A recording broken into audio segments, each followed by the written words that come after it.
శ్రీ గురుభ్యో నమః, శ్రీమాత్రే నమః. జై శ్రీమన్నారాయణ అండి. ఈరోజు మనం అత్యంత శుభప్రదమైనటువంటిది రేపు అనగా శనివారము 27వ తారీఖు జూన్ నెల 2026 శనివారం రోజున అత్యంత పవిత్రమైనటువంటి శని త్రయోదశి వచ్చింది. ఈరోజు శని భగవానుని అనుగ్రహం పొందడానికి అత్యంత శుభప్రదమైనటువంటి రోజు. శని దోషాలు, ఏలినాటి శని, అష్టమ శని, అర్ధాష్టమ శని, ఉద్యోగ సమస్యలు, అప్పులు, కోర్టు కేసులు, ఆరోగ్య ఇబ్బందులు, కుటుంబ కలహాలతో బాధపడుతున్నటువంటి వారు ఈ రోజున అస్సలు మిస్ కాకూడదు. ఈ వీడియోలో శని త్రయోదశి విశిష్టత, ఈరోజు చేయవలసినటువంటి పూజలు, ఏ దానాలు చేయాలి, ఏ పనులు చేయకూడదు, ఎవరు తప్పకుండా ఈ వ్రతం చేయాలి, శని కటాక్షం పొందడానికి సులభమైనటువంటి పరిహారాలు అన్నీ వివరంగా తెలుసుకుందాం. శని త్రయోదశి అంటే త్రయోదశి తిథి శనివారంతో కలిసినప్పుడు దానిని శని త్రయోదశి అని అంటారు. ఈరోజు శివుణ్ణి, శని భగవానుణ్ణి కలిసి ఆరాధించడం వల్ల విశేష ఫలితాలు లభిస్తాయని పురాణాలు చెప్తున్నాయి. శని భగవానుడు కర్మఫలదాత, మన కర్మకు తగిన ఫలితాలను ఇచ్చేటువంటి దేవుడు.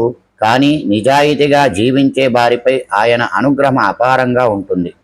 ఈరోజు ప్రత్యేకం శని త్రయోదశి రోజున శని పూజ, శివార్చన, నువ్వుల నూనె దీపము, దాన ధర్మాలు, శని మంత్రము సాధారణ రోజుల కంటే ఎక్కువ పుణ్యఫలాన్ని ఇస్తాయని నమ్మకం. ఎవరు కూడా తప్పకుండా ఇలాంటి మంచి రోజును మిస్ కాకూడదు. ఏలినాటి శని, అష్టమ శని, అర్ధాష్టమ శని నడుస్తుంటే వాళ్ళందరూ కూడా ఉపయోగించుకోవాలి. ఉద్యోగాలు రాక బాధపడుతున్నటువంటి వారు ఇవన్నీ కూడా తప్పకుండా ఉపయోగించుకోవాలి. ఈ సమస్యలు ఉన్నటువంటి వారు తప్పకుండా చేయాలి. ఏలినాటి శని, అర్ధాష్టమ శని, అష్టమ శని, ఉద్యోగ సమస్యలు, అప్పుల బాధలు, కోర్టు కేసులు, వ్యాపార నష్టాలు, వివాహంపై ఆలస్యము, సంతాన సమస్యలు, తరచూ అనారోగ్యము, ఉదయం చేయాల్సినటువంటి పనులు ఉదయాన్నే స్నానం చేసి నలుపు లేదా నీలం రంగు వస్త్రాలు ధరించడం మంచిది. శివాలయం లేదా శని ఆలయానికి వెళ్ళి శివలింగానికి నీరు, పాలు, బిల్వదళాలు సమర్పించి అభిషేకం చేయాలి. తర్వాత శనిదేవునికి నమస్కారం చేయాలి. నువ్వుల నూనె దీపము, నల్ల నువ్వుల నూనెతో దీపం వెలిగించడం శుభప్రదం. దీపం వెలిగించేలా ప్రార్థించండి. ఓం నమో శనైశ్వరాయ నమః అని ఈ మంత్రాన్ని చదువుకుంటూ ఉండండి. 108 సార్లు చదివినట్టయితే ఇంకా శుభం కలుగుతూ ఉంటుంది. ఓం శనైశ్వరాయ నమః ఈ మంత్రాన్ని భక్తితో జపించడం. చేయవలసినటువంటి దానాలు: శని త్రయోదశి రోజున నల్ల నువ్వులు, నల్ల వస్త్రము, ఇనుప పాత్రలు, చెప్పులు, గొడుగు, నువ్వుల నూనె అన్నదానము చేస్తే మంచి ఫలితాలు లభిస్తాయని విశ్వాసం. కాకులకు ఆహారము.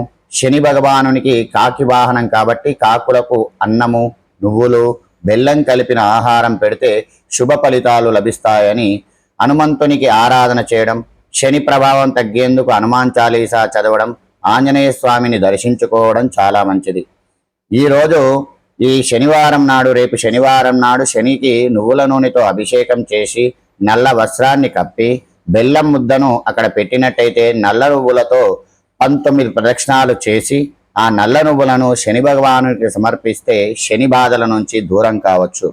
అలాగే పెద్దలతో ఈ చేయకూడనటువంటి పనులు, పెద్దలతో వాదించడము, అబద్ధాలు చెప్పడము, అన్యాయంగా డబ్బు సంపాదించకండి, జంతువులను హింసించకండి, మద్యపానం చేయకండి, ఇతరులను అవమానించకండి.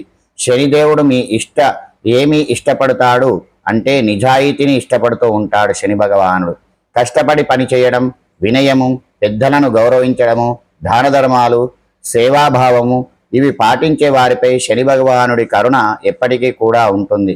శని కటాక్షం వల్ల కలిగే ప్రయోజనాలు: శని అనుగ్రహం ఉంటే ఉద్యోగంలో స్థిరత్వం ఉంటుంది, వ్యాపార అభివృద్ధి ఉంటుంది, అప్పుల నుంచి ఉపశమనం ఉంటుంది, మానసిక ప్రశాంతత, ఆరోగ్యం మెరుగుదల, కుటుంబ సుఖశాంతి, దీర్ఘకాలిక విజయాలు లభిస్తాయని ఆధ్యాత్మిక గ్రంథాలు ఎన్నో కూడా చెప్తూ ఉన్నాయి.